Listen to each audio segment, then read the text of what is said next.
بیا هم تاته یو څو خبرې کوم مولوي صاحب محترمه زه اوس دغه علماو له حیرانه په دې یم چې ډېره عجیبه ده ګوره ته مولوي صاحب محترمه دې باندې ځان سره فکر وکړه دوه خبرې دي ما په دغه تقریر کې دوه خبرې دي ګوره یوه خبره دي ما دا ده چې عبدالله ابن عمر به استمناء بیلت که ورګوره مولوي صاحب محترمه کله چې یو سړی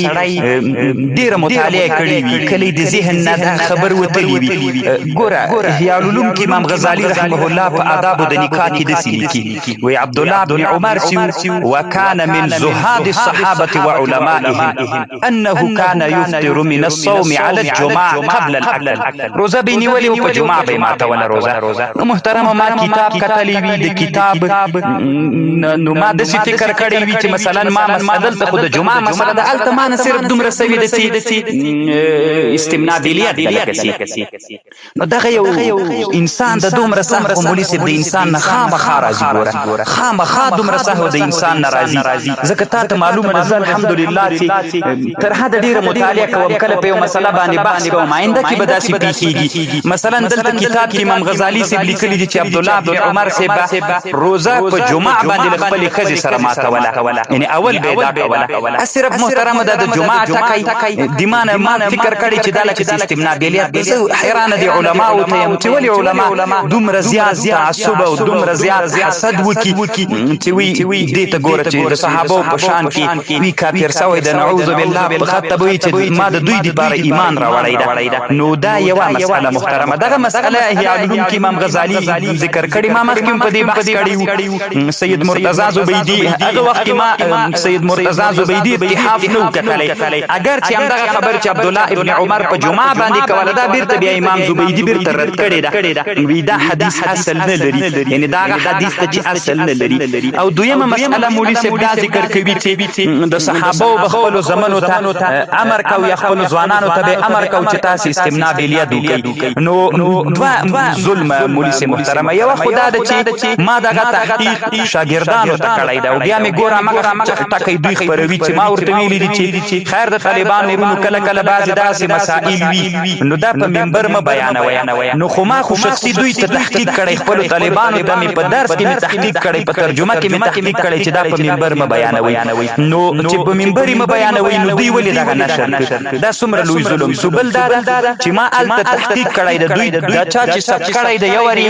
موبایل هغه کړی دی لاسپیکر ته نیولی ده بیا چې دوی اوري هلته بیا یې دویم وار دوی موبایل نه ثبت کړی استغفر الله ورسره وایي عجیبه ورته ښکارېږي زه حیرانه دې ته یم چې دا څنګه علما دي خیر ده بیا هم پروا نه کوي یو څو عبارتونه درته وایم بیا هم هر هغه مسلمان ورور بیا مولوي صاحب محترمه دغه چې تا ته درلیږم ټولو مسلمانانو ورونو ته یې ور ولېږه پروا نه کوي خیر ده دا د سره نشر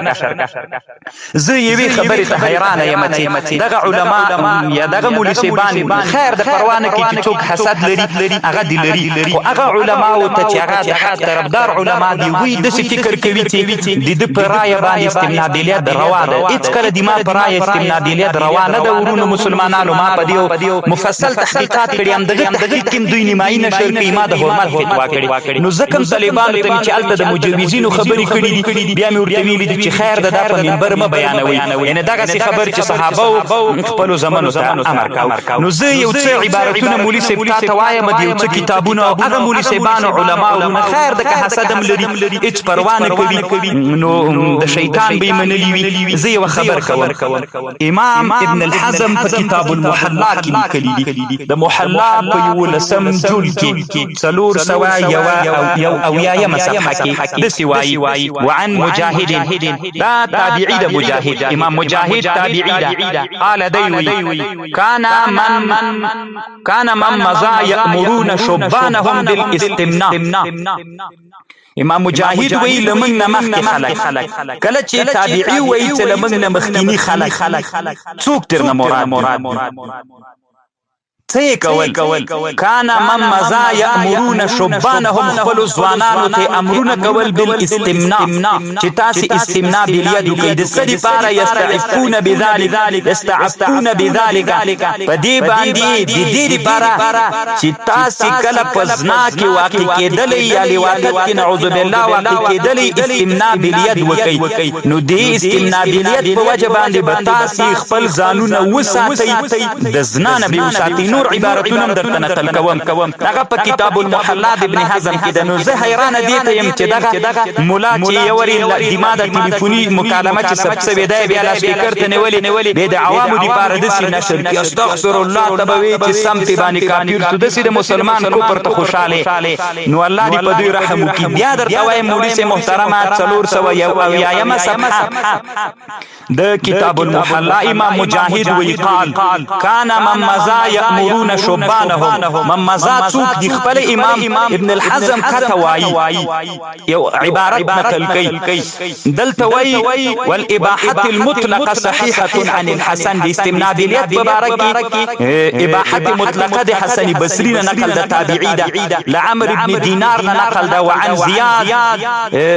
زیاد ابي علان نقل ده وعن مجاهد نقل ده دی وای بیا په اخر کې د سوای ورواه من رواه من هؤلاء عمن ادركوا وهؤلاء كبار التابعين امام مجاهد او دغه عمرو بن دینار او زیاد ابن ابي علاو امام مجاهد او حسن بصری لوی تابعین الذين لا يكادون يروون الا عن الصحابه رضي الله عنه نو دغه خبري ضرور د صحابهونو روایت کړي دي قریب نه د چې دوی روایت کوي مگر له صحابهونو نو چې له صحابهونو روایت کوي ولی امام مجاهد وی کان من مزا